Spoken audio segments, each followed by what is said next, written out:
So, did you catch the game last night? Really thought this was the year.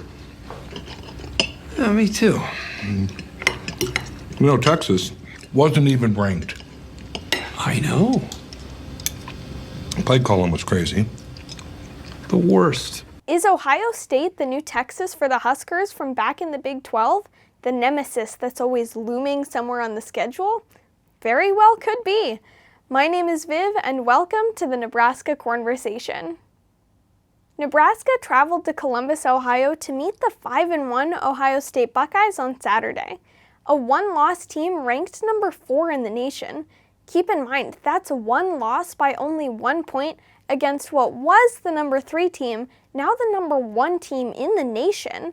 The Buckeyes were favored by 25.5 by Vegas and deserved it for what they had accomplished through the season and what we showed or did not show against Indiana last week. The Huskers have defeated the Buckeyes only once since joining the Big Ten. We're 1-7 in 8 games played since 2011 prior to this game.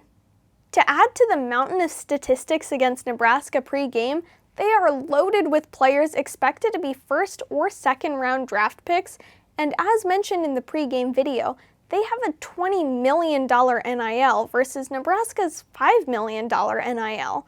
What on earth could we expect from this game, especially after last week's performance?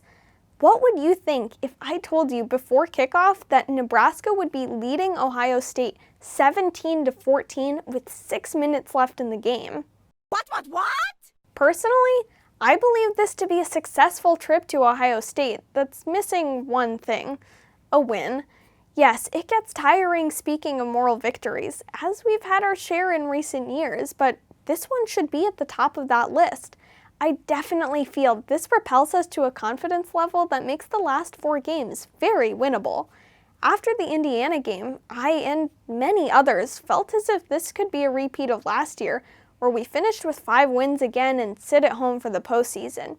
Yes, we lost on Saturday, but it could have been so much worse.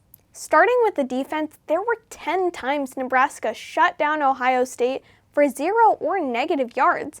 They ran 31 times for 64 yards. That's less than we had in our worst performance of the season last week. I absolutely did not see that coming. That's just barely over 2 yards a carry.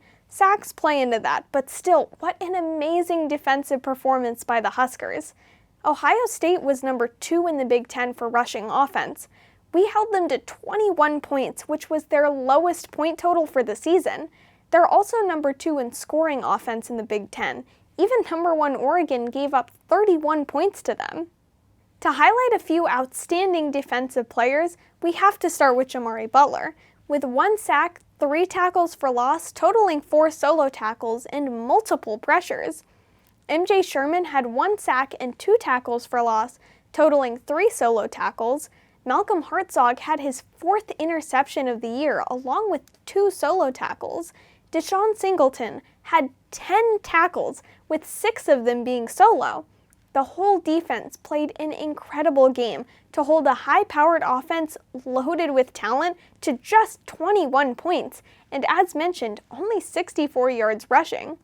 Tony White has to be proud of these guys for making a huge comeback after last week. I honestly thought he might not be a hot commodity on the coaching carousel after last week's game, and we'd get to keep him another year, but I think that's wishful thinking. Heck, maybe he wants to stay. Pay him well, Troy. Let's keep this guy.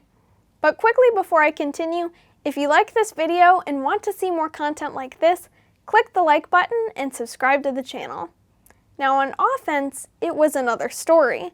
I remember hearing a little chatter about how even if we do well enough to win at Ohio State, we simply won't be allowed to win. Reminds me of Texas, and it definitely felt that way at times. You all know exactly what I'm talking about. Somehow, the right penalties will always happen at the right time when playing teams like this. Open the pod bay doors, Hal. I'm sorry, Dave. I'm afraid I can't do that. What's the problem? This mission is too important for me to allow you to jeopardize it. Dylan Raiola and the offense still played their hearts out, and we finally got to see Dylan run the ball. He had the longest run for either team with a 38-yarder. He actually looks like a decent runner, faking the pass to get leverage, and although he's not the fastest guy, he moves down the field quite well. I actually didn't feel worried seeing him run, unlike Casey Thompson, where it felt like your 4-year-old just ran into the street with a car coming. His running saved a couple drives, and if he keeps this up, it adds a much-needed dimension to the offense.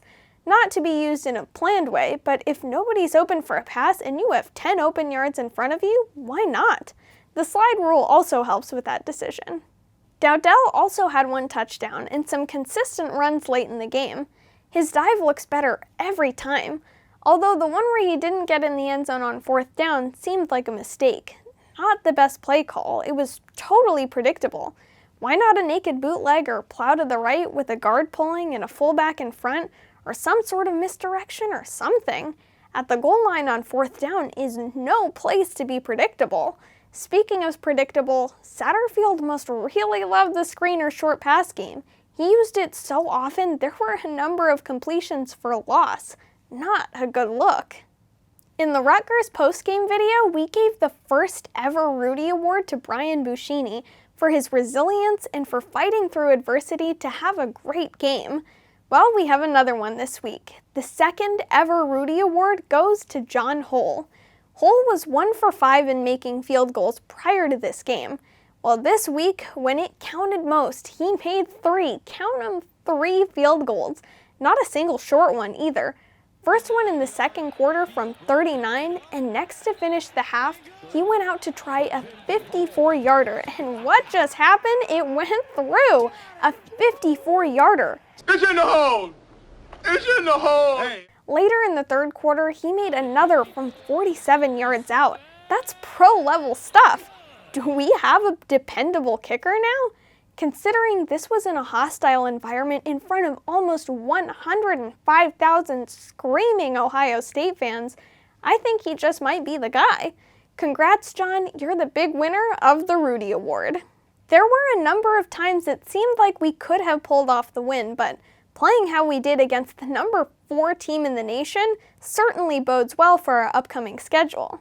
So give me your prediction for the next 4 games and how you think we'll do. Do you think we win them all? 2 wins, 2 losses, 3 wins, and 1 loss? And do you think the replay review rule should be able to be used for a penalty? Maybe only when a penalty takes away a score? Let me know what you think in the comments.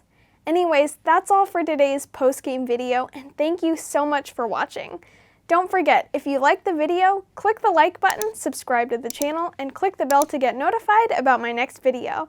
And I will see you in the next one. Go Big Red!